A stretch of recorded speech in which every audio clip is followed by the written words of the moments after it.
Yooyaa kabajamtoota daawwattoota gammadaa show torban kana jirra jirtu nageenyi badhaadhaa jajjaboo isiniin jecha baga jala bultii ayyaana yaadannoo dhalachuu Yesuus Kiristoosiin nagaan geessan isiniin jenna. Merry Christmas. Gammadaa shows akka kanatti bareeduudhaan studio bareechinee ayyaana fakkaannee isin eegnee jirra. Baga jala bultii ayyaanaatiin waliin geenye isiniin jechuu barbaanna. Guyyaa har'aa immoo nama hojii wangeelaa irratti hirmaatee jiru akkasumas dhimma dhalachuu Yesuus Kiristoosii fi akkasumas hojiilee baay'ee jajjaboo fi hojiilee ajaa'ibaa ta'an magaalaa Finfinnee fi Oromiyaa keessatti hojjechaa jiraniif gaaffiif deebii taasisuudhaaf hojjetaa wangeelaa Israa'el WAKJIRA bakka kanatti affeerrannee jirra. Turtii waliin taasifnu immoo hanga xumura qophii keenyatti bakka tokkoyyuu hin deemina nu hordofaa isiniin jenna.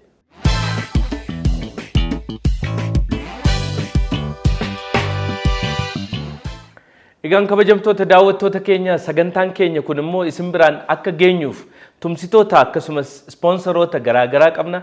Isaan keessaa kan jalqabaa fi kan yeroo dheeraa nu waliin jiran Itiyoo Telekoom tajaajila telekoomii ammayyaa fi si'aa uummata isaaniitiif dhiyeessuu irratti kan argaman Itiyoo Telekoom hedduu galateeffanna. Akkasumas baankii keessan baankii hojii gamtaa Oromiyaa sponsora sagantaa keenyaati hedduu galatoomaa jennaan. Marre sponsor keenya kan biraa ammoo Miju Coffee bakka buna bareedaa fi nama gaarii qabutti argattan Miju Coffee sponsor sagantaa keenyaatti galatoomaa ulfaadhaa jennaan. Egaan kabajamtoota daawwattoota keenya YouTube'dhaan warri nu hordofaa jirtan gammadaa show YouTube keenya subscribe gochuudhaan kennaa ayyaana waggaa kanaa gootanii akka nu laattan kabajaa olaanaadhaan isin gaafannaa. YouTube keenya subscribe, like, comment, share gochuudhaan immoo nu cinaa dhaabbadhaa, nu waliin hojjedhaa, maamila sagantaa keenya ta'a isiniin jenna. Ulfaadhaa.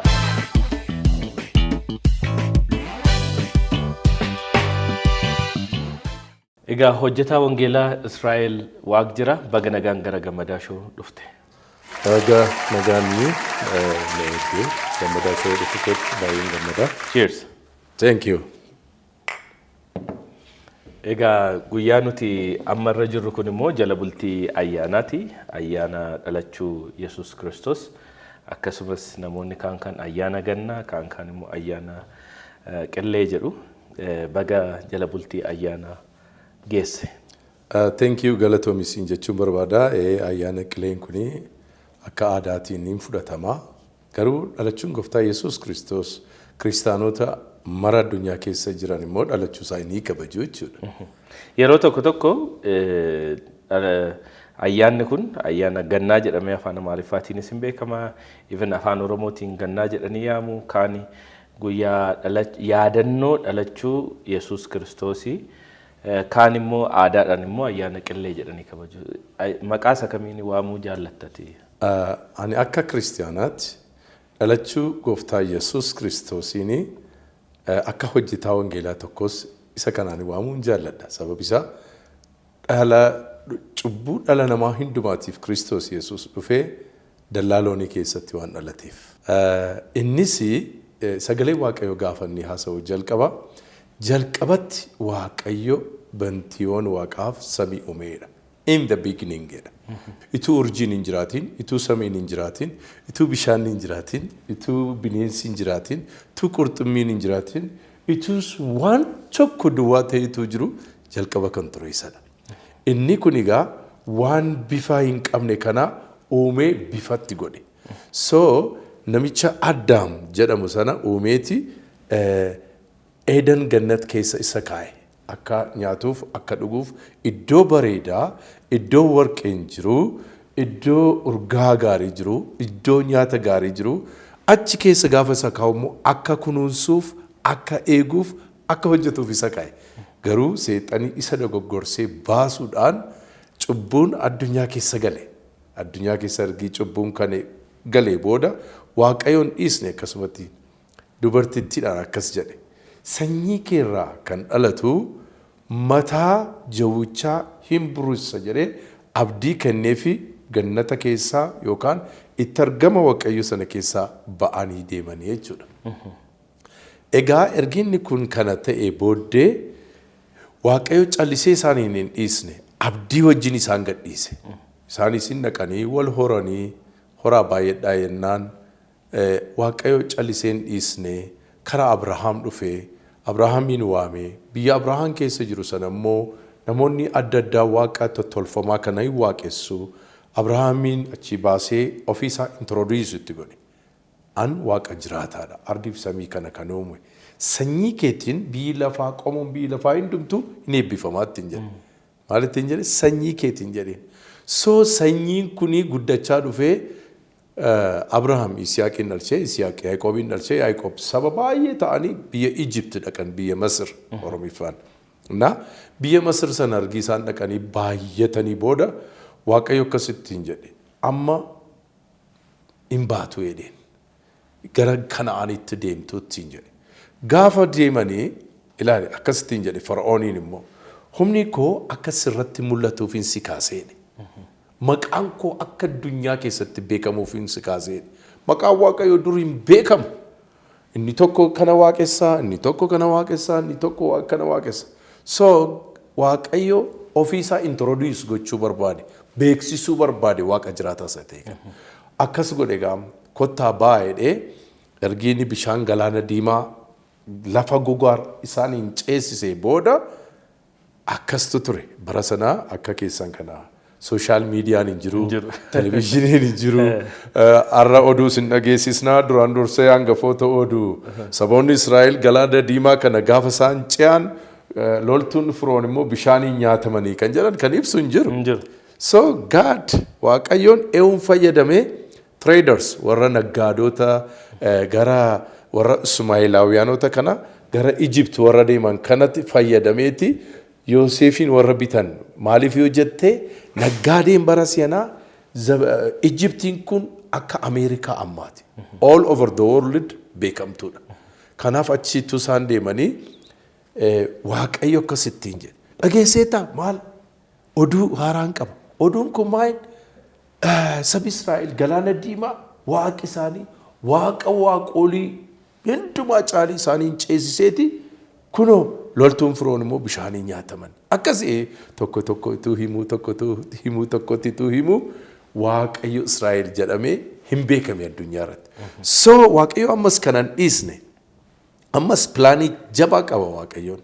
Pilaanii jabaa waaqayyo qabu maayin ofii isaa dhala namaa wajjin dhufee argamuu barbaada. Dhalachuu barbaada. So erginni kana ta'ee booddee baroota hedduu kara Isaayyaas fa'a akkas kan jedhutu ture raajii Isaayyaasiin. Kunoo durbi ilma hindeessi maqaasaas Amaanu'eel jettee hin waamti. Amaanu'eel jechuun waaqayyo nu wajjin jira. Dabalee ammas achuma irratti maal jedhaa sagalee waaqayyo mucaan nuuf dhalateera.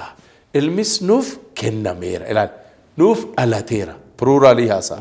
Namoota baay'eef dhalate jechaadha. Nuuf kennameera. Naaf dhalateera ta'etu nama tokko ta'e. Mucaan argadheera jette. Nuuf dhalateera. Nuuf kennameera gaafa jedhu addunyaa kana the whole world dhaaf akka inni kenname raajiitu ture. Raajiin kun waggaa 700 booda raajiyamee Yesuus Kiristoos mataansaa dhufee ituun dhalatiin dura ergamaa Gabri'eeliitu dhufe. Akkasittiin jedhe Maariyaamiidhaan. Yaa Maariyaam waaqayyo biratti ayyaana argatteettaa gammadittiin jedhe.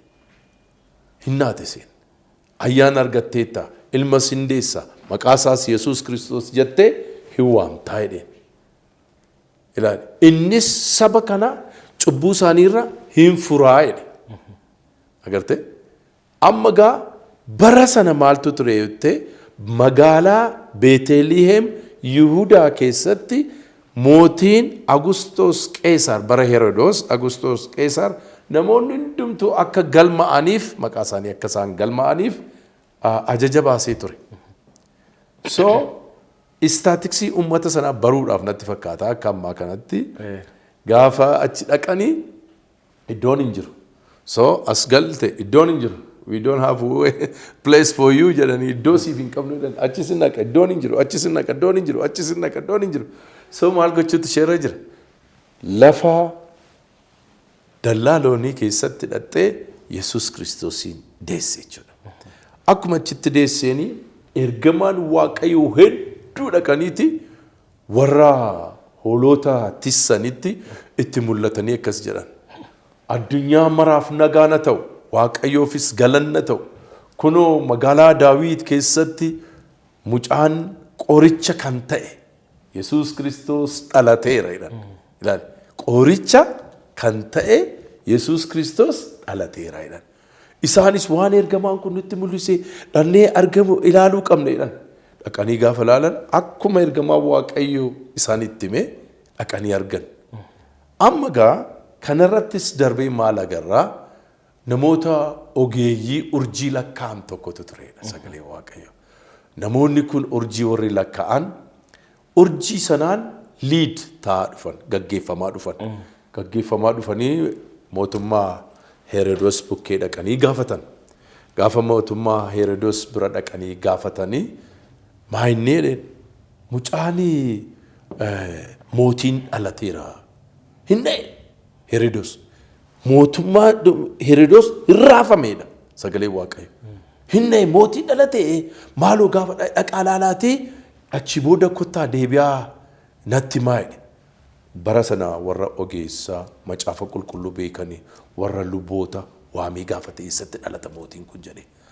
Mootiin kun iddoon itti dhalatu Beeteliheem Yihudaa keessatti dhalataa jedhan. Achi booddee gaafa mana mootichaadha warri ogeeyyii urjii lakkaan deeman ba'anii urjichitti mul'ate isaanuma gaggeessaa dhaqee lafa mucaan dhalate sanatti dhaqee dhaabbate. Gaafa laalanii akkuma urjiin isaan gaggeesse Waaqayyo isaanitti hime fayyisaan dhalateera. Waan ta'eef fayyisaan addunyaa kanaaf kufanii gombifamanii sagadanii fi tokko warqee ilaali ixaana qumbii fidanii kennaa kennaniifidha.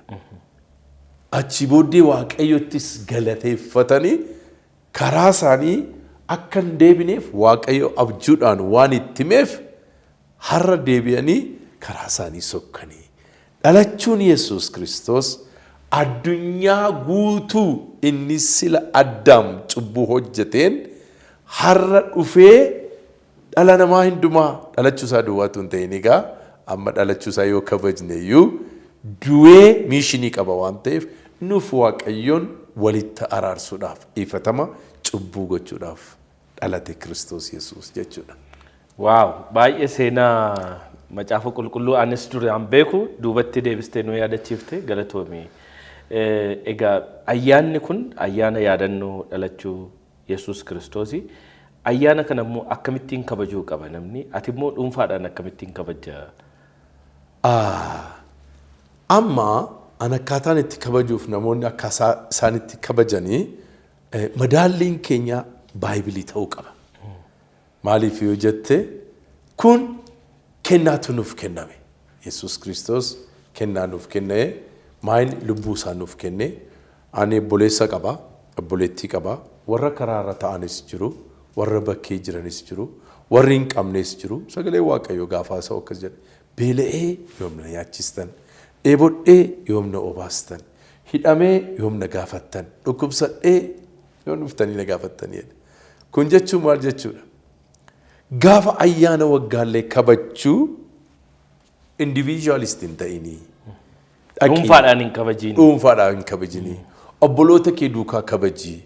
Obboloota gaafan siin jedhu sabaaf sablamoota addunyaa mara jiranidha. The whole. As bukkee amma nama amantii koo hordofne tokko yoo jiraate isa qoodee kabajuun irra hin jiru. Isa wajjinis kabajuun irra jira. Isa kana wajjinis kabajuun irra jira. Bitaanis kabajuun irra jira. Mirgaanis kabajuutu irra jira. Kanaafi akka kanatti godheetan nan kabajaa jechuudha.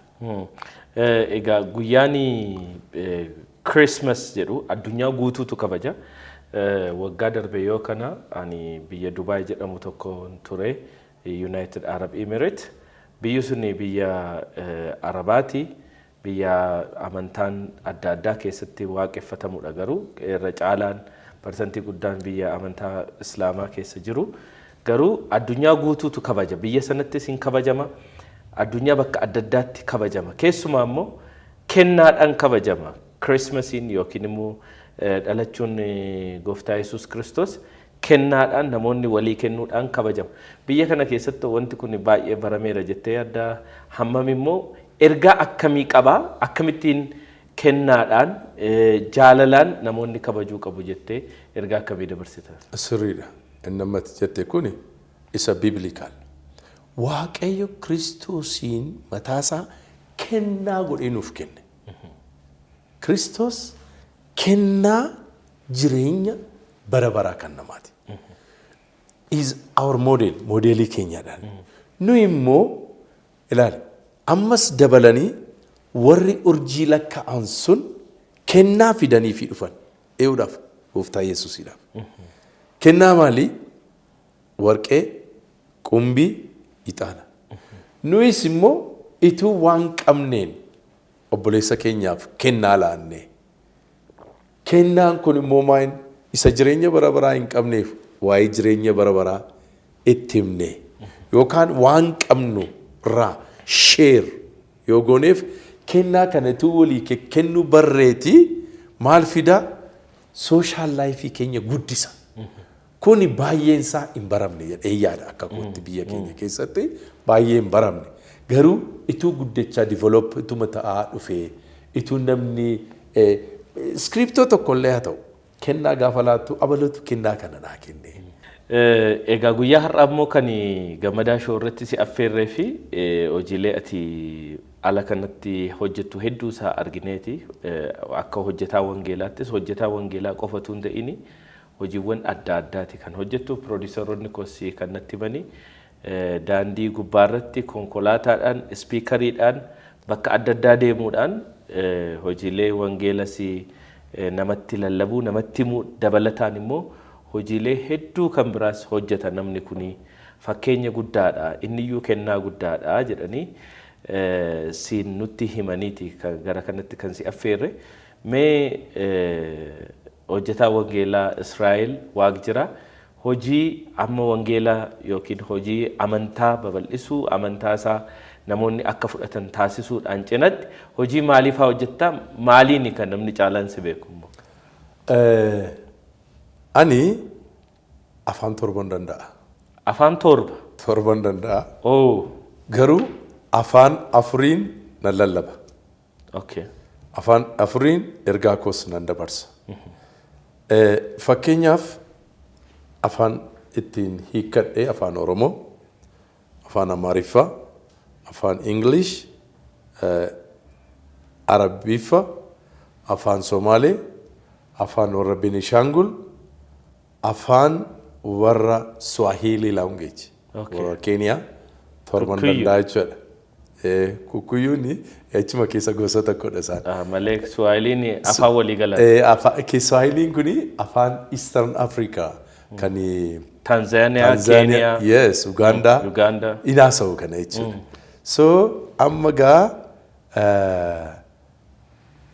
ani mee afaan torban kanaani akka beeku ke ummanni si nuuf beeku afaan torba kanaani baga ayyaana dhalachuu gooftaa Yesuus Kiristoos nagaan geessanii mee jedhime afaanota torban adda baafachuu qabna maqaa isaa tokko inni jalqaba Merry Christmas Englishiidhaan gaafa ta'u baga dhalachuu ayyaana gooftaa keenya Yesuus Kiristoos keessa እንኳን ለጌታችን ኢየሱስ ክርስቶስ የገና በዓል ወይ ደግሞ የመወለድ በዓል አደረሳችሁ።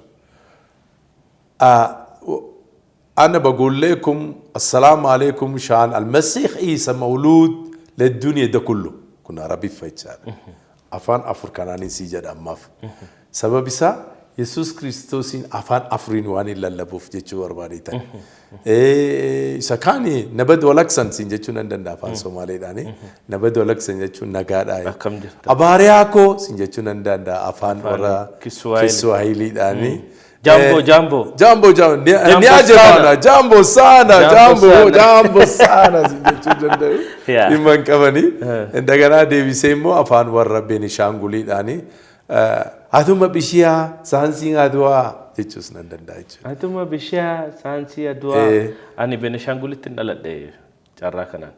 Asoosamu xiqqoo nan beeka afaan asoosaa. Asoosaatti dhalatteeti?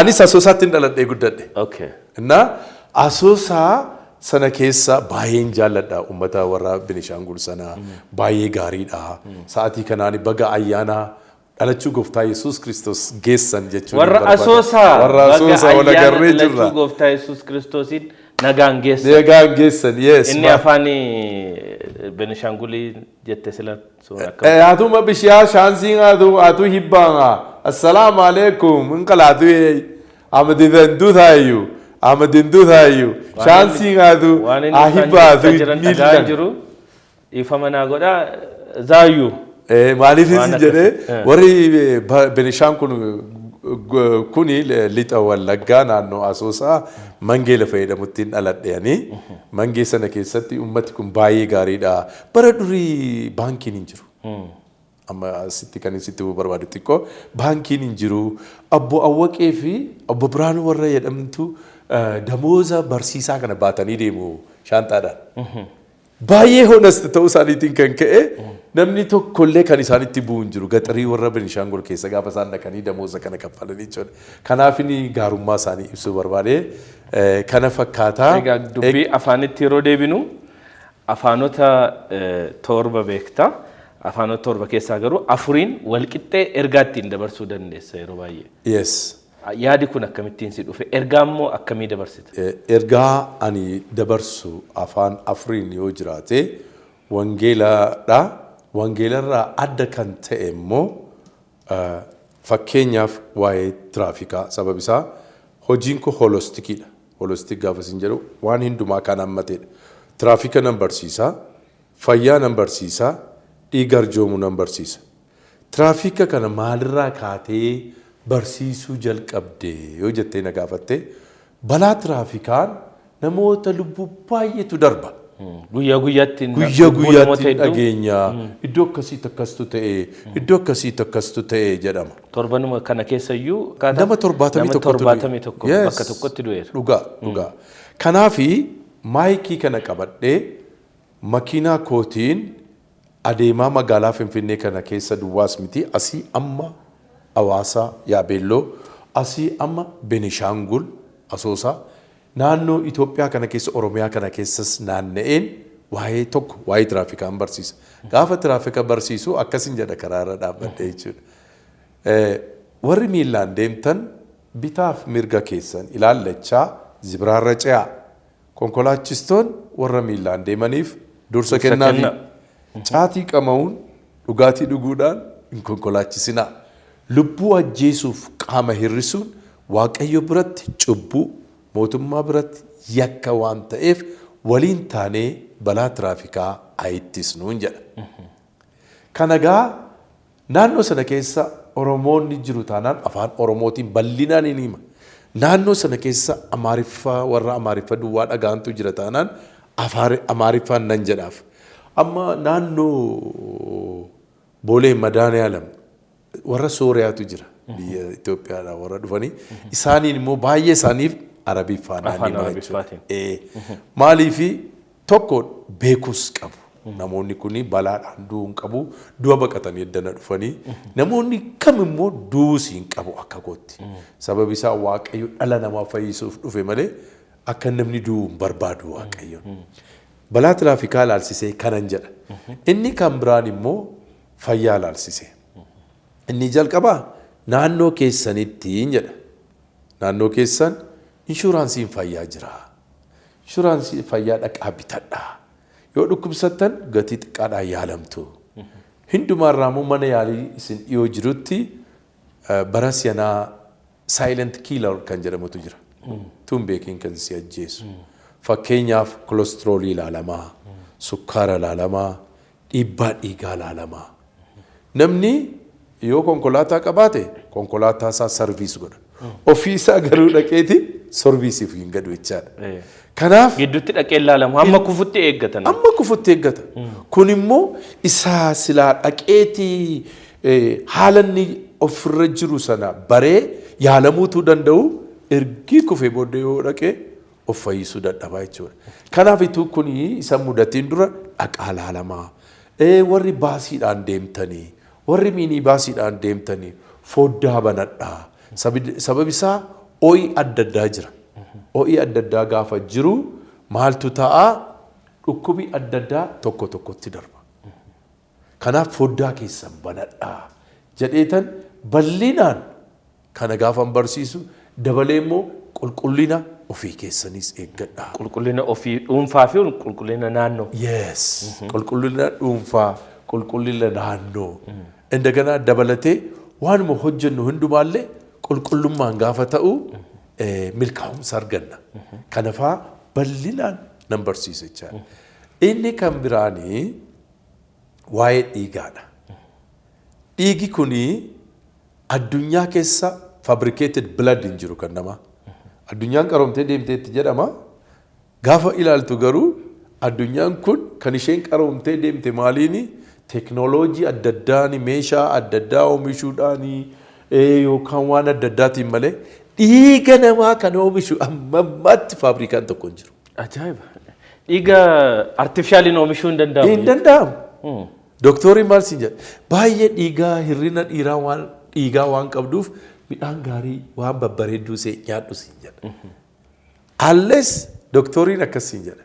Malee wanti dhiiga bakka bu'ee dhiiga namaatiif jiru. Artifishaaliidhaan yookiin doktoroonni ogeessonni fayyaa hojjetanii namaa kennan hin jiru. Jiru. Dhiiga wanni fakkaate hin jiru. Hin jiru. Ajaa'iba baay'ee namatti. Maal siin jedhu doktoroonni ogeessi fayyaa dhiigi kee gosisaa Eedhaa, Biidhaa, ABdhaa, Oodhaa, O+ jedhanii sitti. Fabricated blood waan hin jiru waan ta'eef.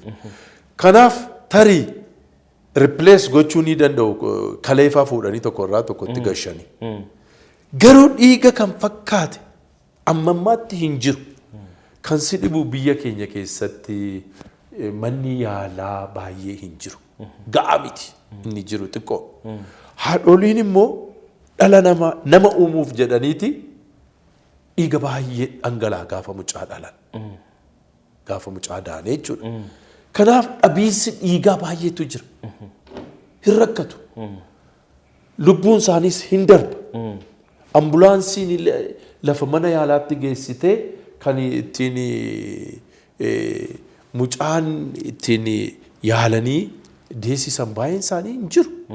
Kanaaf maaliin jedhaanii addunyaa kana keessaa fabricated blood hin jiru waan ta'eef dhaqaatii baankii dhiigaatti dhiiga arjoomaa nan jedha. Ani ofii koo gara al 2, 3, 4 al 5 taa'ee dhiiga arjoomeera. Waggaa keessatti moo? Waggaatti al 2. Waggaatti yeroo 2. Anis na yaadadha yeroo 4 akkas dhiiga kennee beekaa garuu ammayyuu dhiiga baay'ee waan hin qabuufi ergaa kan akkuma dhageenyeen baanee istuudiyoodhaa dhannee dhiiga kennuun hin oolu. Illaan sababi isaa dhiiga gaafati laattu namicha dhiiga dhabe sanatu ittiin du'a oola jechaadha. Haadholiin du'a oolu. Namni hafuu danda'u addunyaa kanaaf namoonni barbaachisaa ta'an hin oolu. Kanaafini warra kana walitti qabachiisee afaan arfan kanaan Itoophiyaa guutummaatti dhaqee nan barsiisaa jechuudha. Kanaaf ergaa wangeela lallabuu, wangeela namatti himuudhaan dabalatatti dhiiga arjoomaa waan fayyaa keessanii eeggadhaa akkasumas balaa tiraafikii irraa of eegaa jettee barsiiftaa jecha. Yes. Hojii kana akkamittiin eegalte? Hojii kana by the way an waaqayyotu visionii kana naa kenne. Visionii kana gaafa inni naa kennu maal gochuun qabaa? Okay, jireenya argadheera. Wangeela asiin nan lallabaa.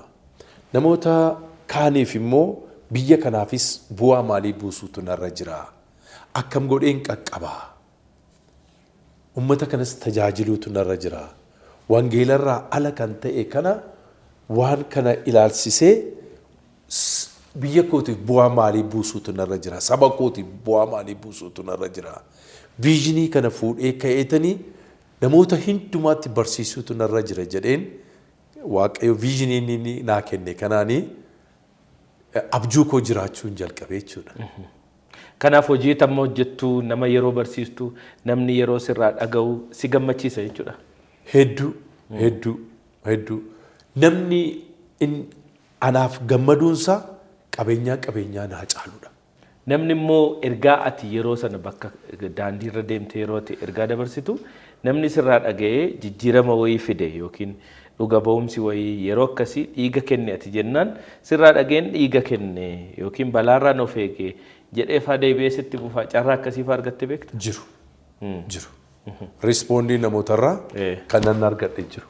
Maaliifi gaaf tokko lama iyyuu balaa tiraafikaa kana ilaalchisee ituuni karaa ce'aa jiru yaada keessan ture.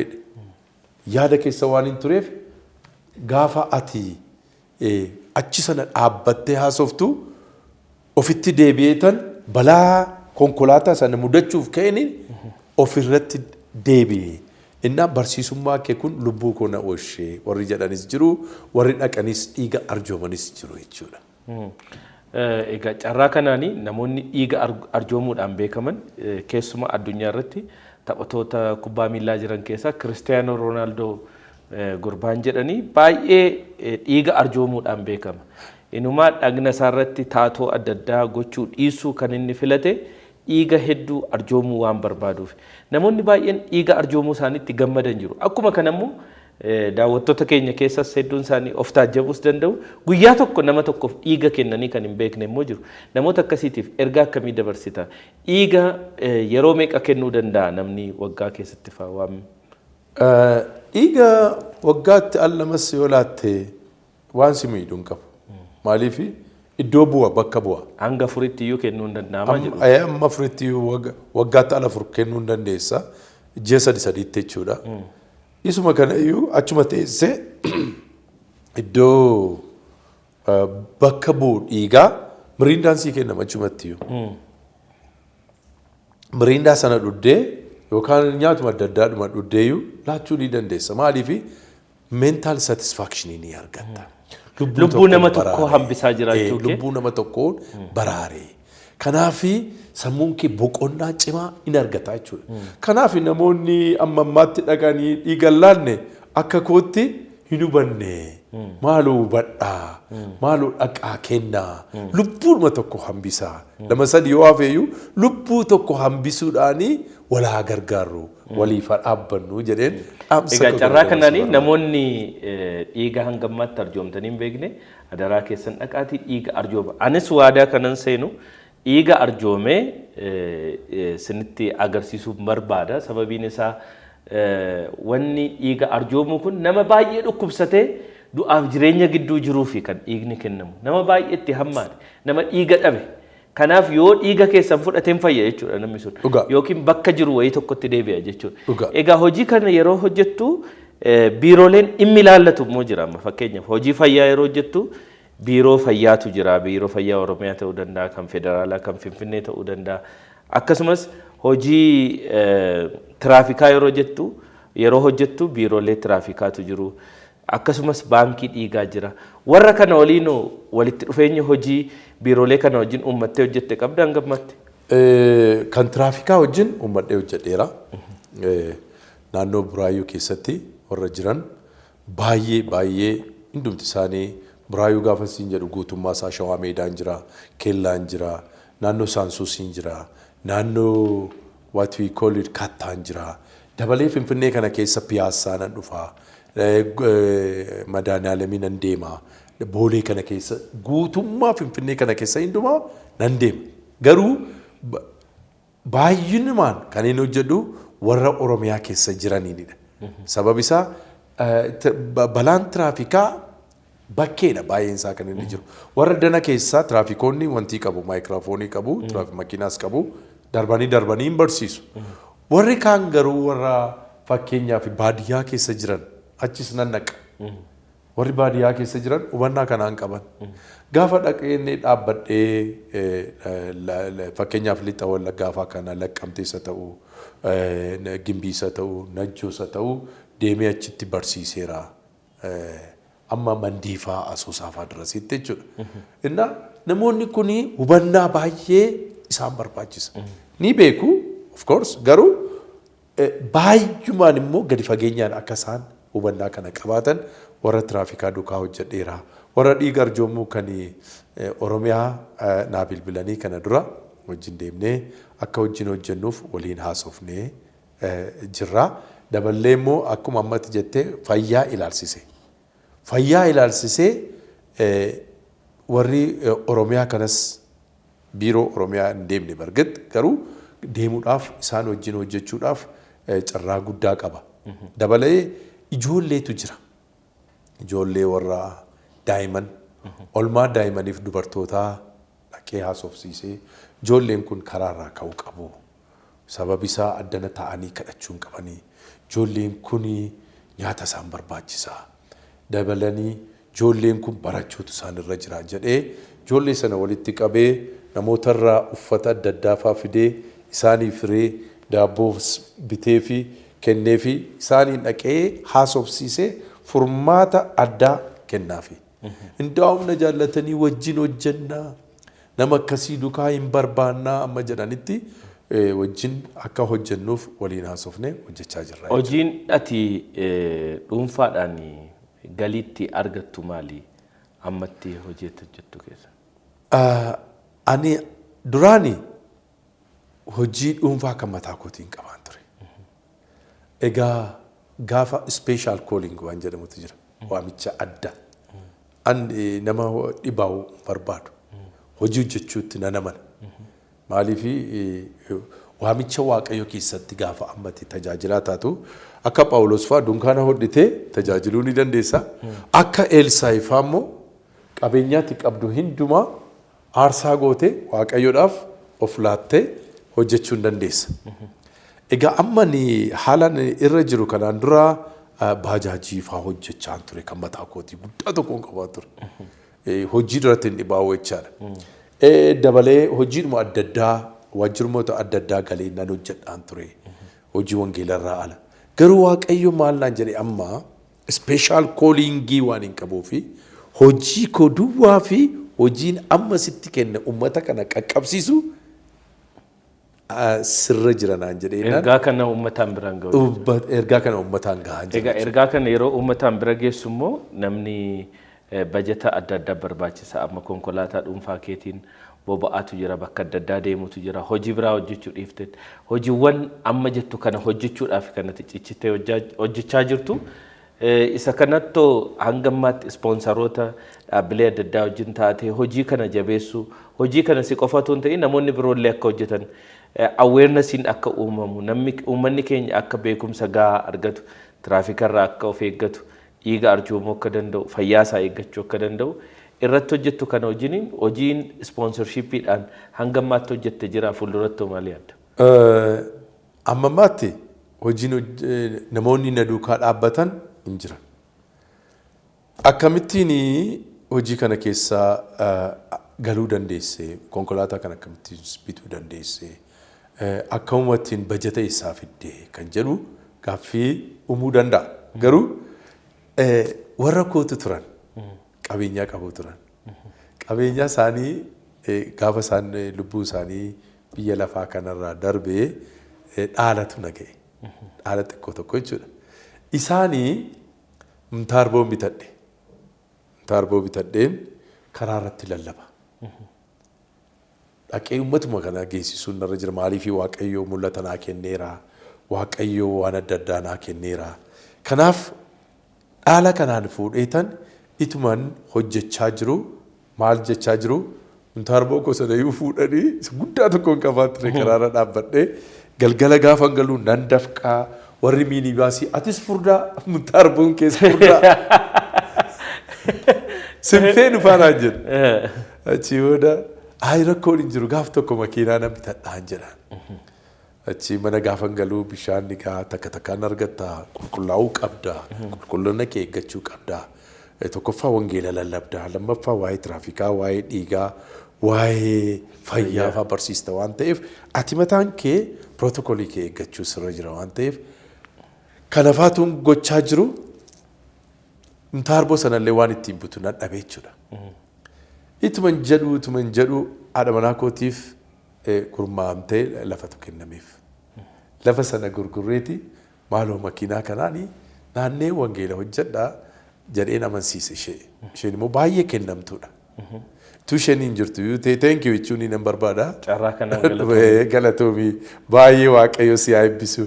Tuuti hin jirtu ta'e tu ijoollees naan qabdu ta'e mana keessatti tajaajila kana mataa isaa baay'eeyuun tajaajiluun ta'e kanaaf masii waaqayyo si haa eebbisu jechuun barbaada.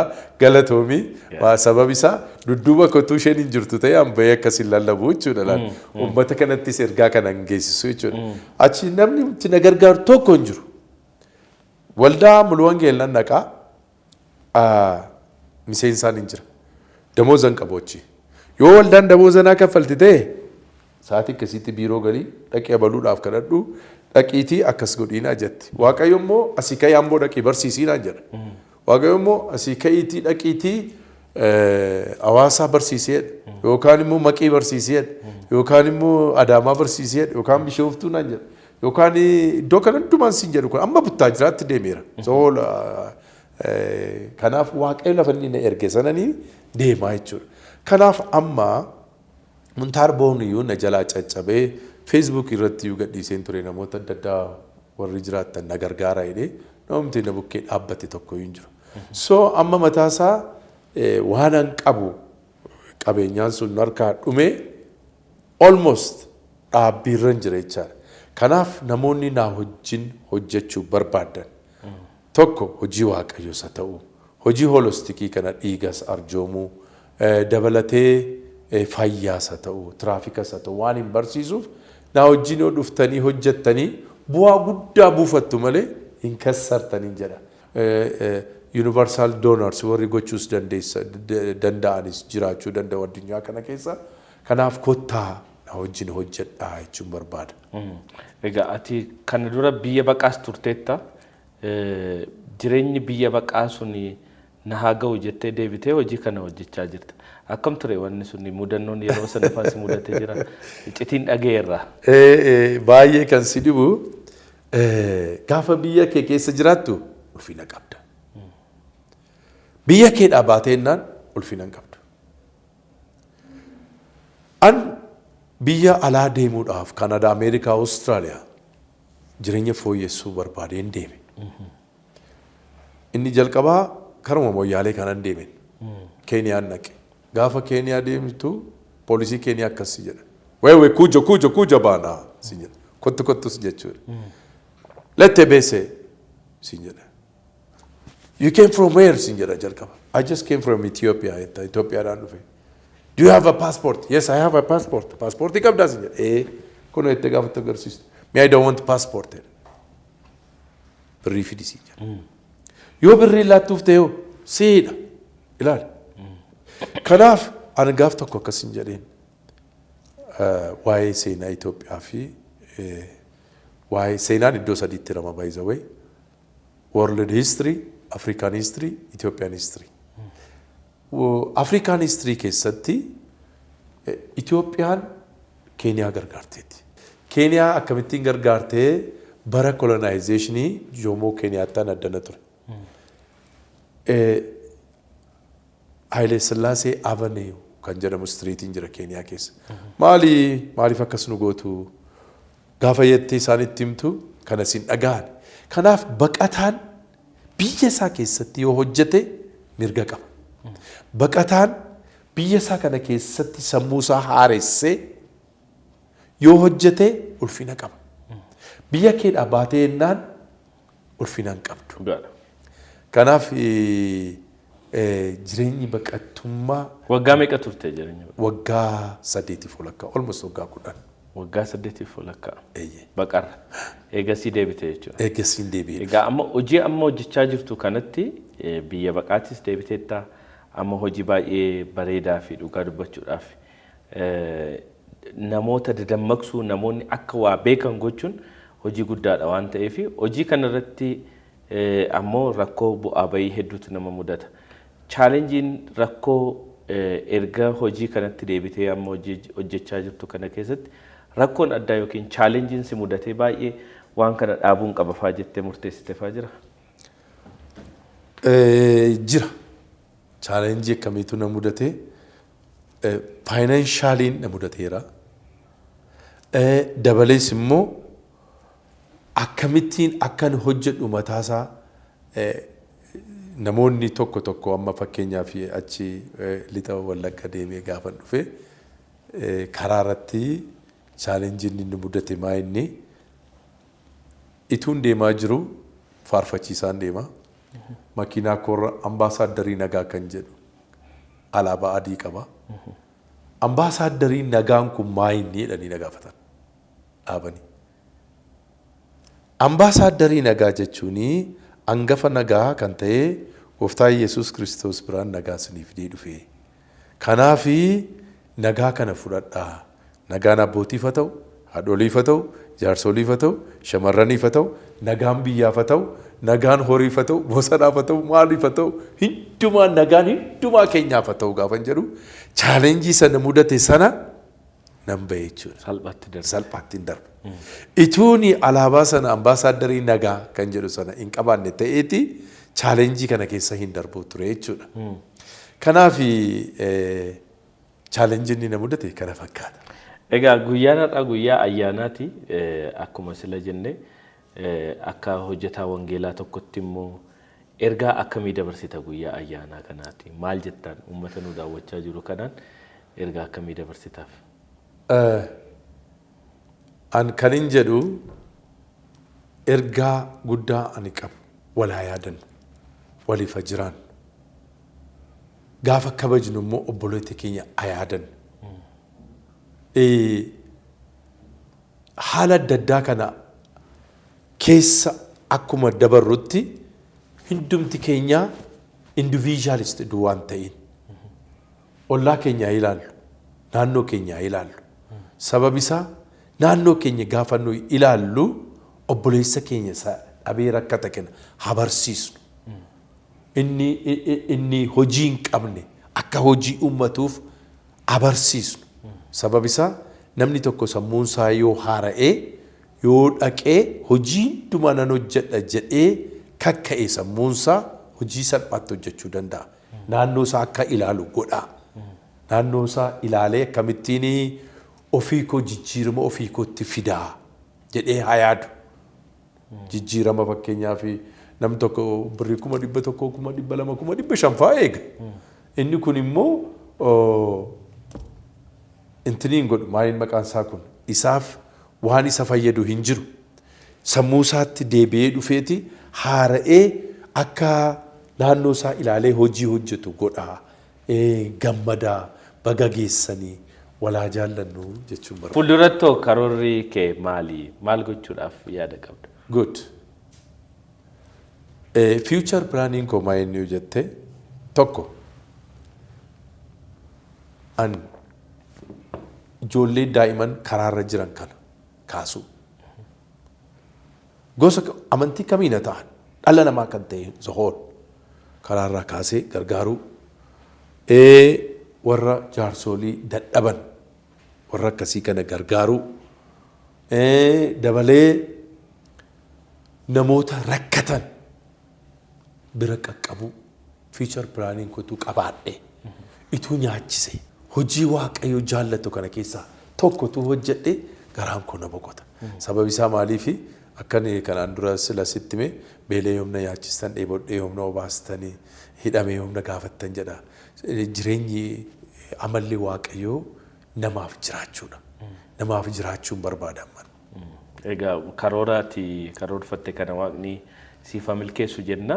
Guyyaa ayyaanaa fuuldura keenyatti nu fuuldura jiru kanattis immoo hunduma isaaniitiif ayyaana gaarii akka ta'u gamanumaan hawwina. Dhumarratti egaa afaanota beektu sanaanii gammadaa shoo daawwadhaa nagaatti otoo jechuu dandeesse nutti tola.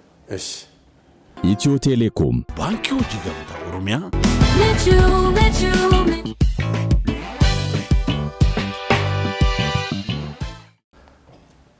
afaan warra Benishaanguliitiin jalqaba maaliif yesuusaatti waan hin dhalatee afaan akka hathwee hoshalaaratan gammadaa shoo TV afaan Oromoo hoshalaaratan gammadaa shoo shaamba bishi akka hathwee shin assalaama مع السلامة. مع السلامة.